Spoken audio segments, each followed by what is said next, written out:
बिस्मिल्लाहिर्रहमानिर्रहीम। अस्सलाम वालेकुम नाजरीन, आज हम आपके साथ सऊदी अरेबिया की ज़रूरी और अहम खबरें शेयर करेंगे और आपकी तरफ से किए गए कमेंट्स में सवालों के जवाब देने की कोशिश करेंगे। इसलिए वीडियो को मुकम्मल देखें ताकि आपको सारी मालूमात मिल सके।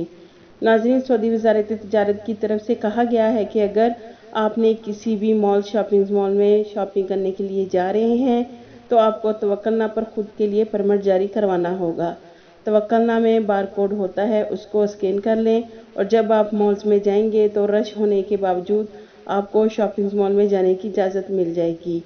नाजरीन, पहले तो शॉपिंग मॉल में जाने की इजाज़त नहीं होगी क्योंकि बहुत ज़्यादा चेकिंग हो रही है। वज़ारत सेहत की तरफ से बहुत ज़्यादा सख्ती कर दी गई है, तो आप किसी भी रश वाली जगह पर ख़ास तौर पर शॉपिंग मॉल में या सुपर मार्केट्स में जाएं तो तवक्कलना से परमिट लेकर जाएं ताकि आप आराम से शॉपिंग मॉल में दाखिल हो सकें। सऊदी रेलवे ने मुसाफिरों के लिए उबर सर्विस की सहूलत फराहम कर दी है। नाजरीन, जो मुसाफिर रेलवे स्टेशन आने जाने के लिए उबर इस्तेमाल करना चाहेंगे उन्हें ये सहूलत दी जाएगी कि ऐप के ज़रिए बुकिंग करा सकेंगे। स्टेशन पहुंचने से पहले ही उबर मतलूबा मुकाम पर मौजूद होगी, जबकि स्टेशन से जाने के लिए भी ये सहूलत बआसानी दस्तयाब होगी। नाजरीन, रेलवे और उबर ने आपस में 2 साल का मुआहदा कर लिया है।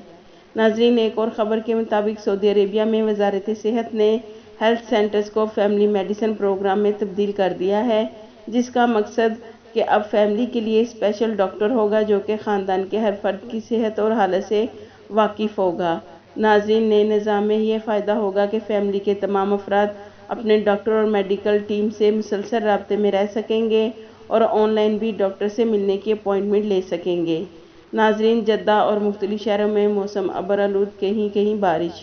सऊदी अरेबिया के मुख्तलिफ शहरों में मंगल से होने वाली बारिश से मौसम खुशगवार हो गया। नाजरीन, जद्दा शहर में दिन और रात से वक्फा से बूंदाबांदी हो रही है। की तरफ से किए गए सवालों के जवाब देंगे। एक भाई का सवाल है कि न्यू वीज़ा वाले सऊदी अरेबिया में बूस्टर डोज की अपॉइंटमेंट कैसे लें, हमारी तवक्कलना पर कोविड-19 वैक्सीन की ऑप्शन नहीं आ रही। भाई, आप अपनी बूस्टर डोज के लिए सेहती ऐप से अपॉइंटमेंट लें। और आपको एक बात बताते चलें कि अभी सऊदी अरेबिया में 50+ के लोगों को बूस्टर डोज लगाई जा रही है। नाजरीन, सऊदी वज़ारत सेहत की तरफ से 16 साल से ज़ायद उम्र के लोगों की अनाउंसमेंट कर दी गई है, मगर अभी तवक्कलना और सेहती में बूस्टर डोज के लिए अपॉइंटमेंट नहीं मिल रही। हमें भी नहीं मिल रही।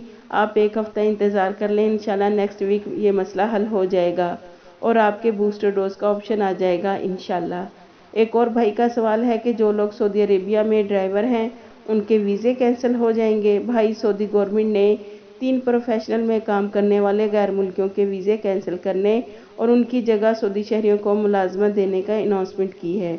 जो लोग स्कूल्स में ड्राइविंग का काम करते हैं उनकी जगह 100% सऊदी शहरियों को ड्राइवर रखा जाएगा और इस पर अमल दरामद 30 दिसंबर बरोज़ जुमेरात से किया जा रहा है। सिर्फ वो ड्राइवर जो स्कूल्स में ड्राइविंग करते हैं, इसके अलावा फ़नी शोबों में काम करने वाले गैर मुल्की और कस्टम क्लीनर्स में काम करने वाले गैर मुल्की को निकाल कर उनकी जगह सऊदी शहरियों को रखा जाएगा। एक और भाई का सवाल है कि अभी तक सऊदी गवर्नमेंट की तरफ से न्यू वीज़े एक्सटेंड नहीं हुए, कब तक चांस है एक्सटेंशन देने का। भाई, अगर आपका न्यू वर्क वीज़ा एक्सपायर हो गया है तो आप उसे पाकिस्तान से स्टैम्प करवाएं, क्योंकि सऊदी गवर्नमेंट ने अकाम में एग्जिट री एंट्री वीज़ा और विजिट वीज़ा फ्री में 31 जनवरी 2022 तक एक्सटेंड करने का ऐलान किया है। आपका वर्क वीज़ा इस कैटेगरी में नहीं आता। एक और भाई का सवाल है कि मेरी टिकट कराची से वाया दुबई और फिर रियाज की हुई है, मेरा न्यू वीज़ा है तो कौन कौन से डॉक्यूमेंट्स की ज़रूरत होगी। भाई, आप अपना वैक्सीन सर्टिफिकेट मुकीम वेबसाइट या कदूम प्लेटफार्म में से किसी एक में से रजिस्टर करना है और रजिस्टर करने के लिए आप अपनी फ़्लाइट डिपार्चर टाइम के 72 घंटे के अंदर अंदर करना है। उसके बाद आपने PCR टेस्ट करवाना है। सऊदी गवर्नमेंट की PCR टेस्ट की रिक्वायरमेंट 72 घंटे है, जबकि दुबई की PCR टेस्ट की रिक्वायरमेंट 48 घंटे है। मगर आपने तो रियाज आना है तो आप 72 घंटे वाला PCR टेस्ट करवाएं और आपके पास आपका सऊदी अरेबिया का वैलिड वीज़ा और साथ में PCR टेस्ट की नेगेटिव रिपोर्ट जो 72 घंटे से ज़्यादा पुरानी ना हो और वैक्सीन सर्टिफिकेट साथ लाजमी लाएं।